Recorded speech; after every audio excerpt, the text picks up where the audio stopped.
Hello అందరికీ వాటి recipe వచ్చేసి చికెన్ బిర్యానీ అండి. సో లేట్ చేయకుండా ప్రాసెస్లోకి వెళ్ళిపోదామా, వచ్చేయండి. ఇప్పుడు ఒక 4 ఆనియన్స్ తీసుకొని ఇలా సన్నగా కట్ చేసి పెట్టుకోవాలి. ఇప్పుడు ఒక స్టవ్ మీద కడాయి పెట్టుకొని అందులో ఆయిల్ పోసేసుకోవాలి. మనం ఆనియన్ ఫ్రై చేసుకోనికి ఆయిల్ ఎక్కువనే పడుతుందండి. ఆయిల్ హీట్ అయిన తర్వాత ఆనియన్స్ వేసుకొని గోల్డెన్ బ్రౌన్ కలర్ వచ్చే వరకు చక్కగా వేయించుకోవాలి. వేగిపోయినాక ఒక ప్లేట్లోకి తీసుకోవాలి. ఇప్పుడు మసాలా కోసం సాజీరా, జీలకర్ర, దాల్చిన చెక్క, మరాఠీ మొగ్గ, అనాస పువ్వు, 3 లవంగాలు, ఇలైచి, మిరియాలు తీసుకోవాలండి. ఇప్పుడు ఒక మిక్సీ జార్ తీసుకొని ఇవన్నీ అందులో వేసేసి మిక్సీ పౌడర్లా పట్టేసుకోవాలి. ఇలా పౌడర్లా పట్టేసుకున్న దాన్ని పక్కకు పెట్టేసుకోవాలి. ఇక్కడ నేను కేజీ చికెన్ తీసుకున్నానండి. క్లీన్గా వాష్ చేసుకోవాలి. ఇక్కడ ఘాట్లు పెట్టుకొని తీసుకున్నాను నేను. సో వీటికి కావాల్సిన ఇంగ్రీడియంట్స్ చూసేద్దాం.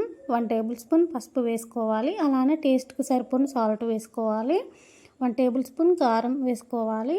1 టేబుల్ స్పూన్ అల్లం వెల్లుల్లి పేస్ట్ వేసుకోవాలి. అలానే మనం ఇంతకుముందు మిక్సీ పట్టేసుకున్న పొడిని కూడా అంతా వేసేసేయాలి. ఫ్రైడ్ ఆనియన్స్ కూడా కొద్దిగా వేసేసుకోవాలండి. 2 కప్పుల దాకా పెరుగు వేసుకుంటున్నాను నేను గ్రేవీ కోసం. చికెన్ బిర్యానీలోకి కంపల్సరీ పెరుగు అనేది వేసుకోవాలండి. చాలా టేస్టీగా ఉంటుంది. కొద్దిగా పుదీనా వేసుకోవాలి. అలానే కొద్దిగా కొత్తిమీర కూడా వేసేసుకొని కొంచెం ఆయిల్ పోసుకోవాలి. అలానే పెద్ద నిమ్మకాయ తీసేసుకొని పిండుకోవాలండి. పిండుకొని మొత్తం అంతా ఒకసారి కలిపేసుకోవాలి. ముక్కలకి మసాలాలన్నీ మంచిగా పట్టించాలి. ఇలా మొత్తం అంతా కలుపుకున్న తర్వాత చికెన్ని ఒక 1 అవర్ పక్కకు పెట్టుకోవాలండి. ఇప్పుడు 1 కేజీ చికెన్కి 1 కేజీ రైస్ తీసుకున్నాను. ఇక్కడ నేను క్లీన్గా 2 టైమ్స్ వాష్ చేసుకొని నానబెట్టుకోవాలండి. ఇది కూడా ఒక అర్ధగంట నానిన తర్వాత ఇప్పుడు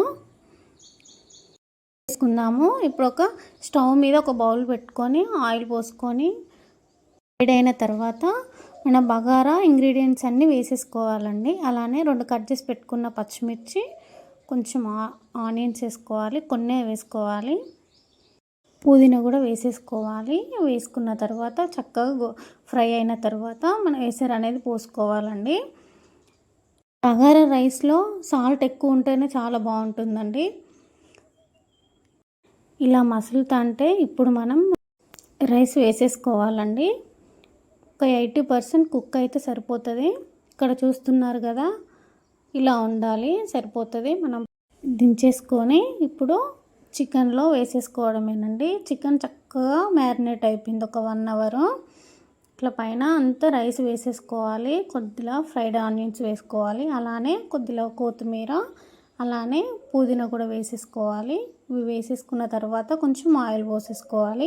మళ్ళీ సెకండ్ రౌండ్ అండి, అంటే మళ్ళీ సెకండ్ సారి కూడా సేమ్ ఇలానే అన్నీ వేసేసుకోవాలి.